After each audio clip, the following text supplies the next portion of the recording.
In 1980, the UEFA Euro returned to Italy with a revamped tournament. Responding to calls for more teams, the original 4 spots doubled, bringing a breath of fresh air to the competition. Italy scored a stroke of luck as hosts gained automatic qualification, marking a subtle shift in Euro history. The tournament featured 8 teams, introducing a group format for the first time. Divided into 2 groups, the winners advanced directly to the final, while the runners-up battled it out in a third-place playoff. Italy, hosting the event, hoped that Dino Zoff's team, though at the twilight of his career, could make a title bid. Euro 1980 proved a tad early for Italian success, but laid the foundation for their World Cup triumph 2 years later. The defensive trio of Dino Zoff, Claudio Gentile and Fulvio Collovati played a crucial role in Euro 1980, earning them spots in the World Cup's team of the tournament 2 years later.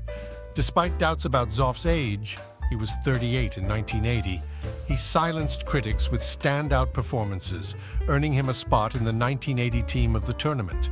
This convinced Enzo Berzot to trust him in the 1982 squad, a decision that would prove pivotal. The Euros have always been a stage for underdogs to challenge European football giants, and Belgium's remarkable performance in Euro 1980 perfectly exemplified this opportunity. Before the tournament, Belgium had a modest record, with just 2 wins in all their previous international competitions. Qualifying posed a challenge, especially with Portugal in their group, but under the guidance of coach Guy Thys, the team gradually built belief and cohesion, ultimately securing qualification. Arriving in Italy with a squad of relatively unknown players, Belgium relied on a strong work ethic. Goalkeeper Jean-Marie Pfaff and midfielder Jan Koelemans stood out, with Pfaff earning a significant move to Bayern Munich afterward. Placed in Group B alongside hosts Italy, Spain and an England team featuring the prolific Kevin Keegan, Belgium knew they had to fight for every point. Keegan, the top scorer in the qualifiers, arrived from a European Cup final with his Hamburg side. For Belgium to dream of reaching the final, they recognized the importance of battling for points. Players like Pfaff, Soilemans and Eric Gerrits formed the foundation for a golden generation of Belgian football, with the addition of the renowned Enzo Schifo just a few years later. This era marked the beginning of Belgium's rise in European football, laying the groundwork for their future successes. "We invested 6 or 7 years building that team," reflected Pfaff, later hailed by Pelé as one of the top 125 players of all time. "It was truly one of the best Belgium teams we've ever had. Prior to this, we were amateurs, possessing good players individually but lacking team synergy. Players like Schulemans, Gerrits and René van der Reyken worked hard on discipline, and it all clicked in our first game against England." The opening clash with England on June 12, 1980, left a lasting impression both on and off the pitch. The match became memorable for incidents beyond football, with police resorting to tear gas to control rioting England fans who were gaining an unsavory reputation in Europe. However, on the field, Belgium delivered a measured performance, securing a surprising point as Ray Wilkins' crucial goal was matched by Soilemans, instilling a newfound belief in Les Diables Rouges ahead of their upcoming battles against Spain and Italy. After that game, we had the motivation and mentality for the next match.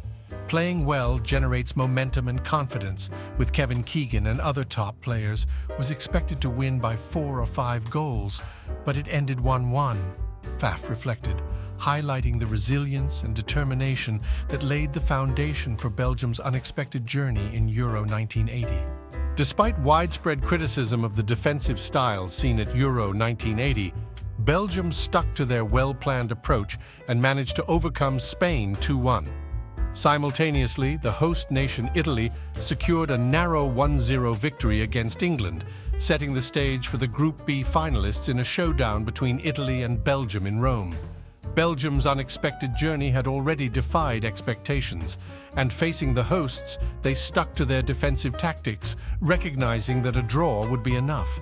Their resilient efforts held Italy to a goalless draw, allowing Belgium to top the group and edge past Italy based on goals scored.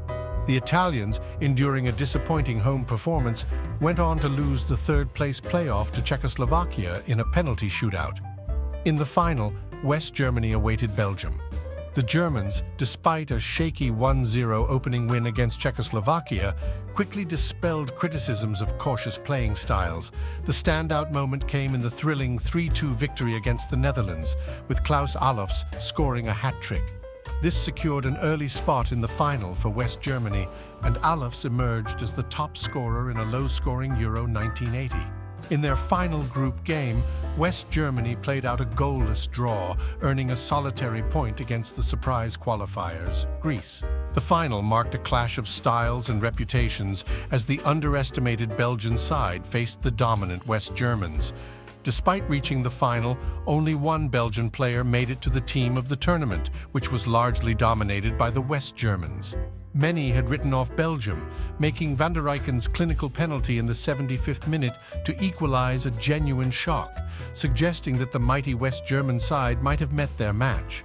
Although momentum appeared to swing in Belgium's favor, their dream in Italy remained elusive, as Horst Hrubesch dashed their hopes with a brace just minutes before the final whistle. Reflecting on the final, Favre shared, "In the final, we were very happy just to be there for the first time. We worked hard for our success, our money, and our family. We played as a team and not as individuals. We had lots of heart. That was important. We certainly did not expect to get to the final. We achieved it by working for success, team spirit, and the country's identification. When we got back to Belgium, we realized everyone in the country was happy." The Belgian team had much to be proud of, sparking a sense of togetherness and belief that led to a semi-final appearance at the 1986 World Cup. A new golden generation had emerged, but it couldn't break the stranglehold that West Germany had on European football.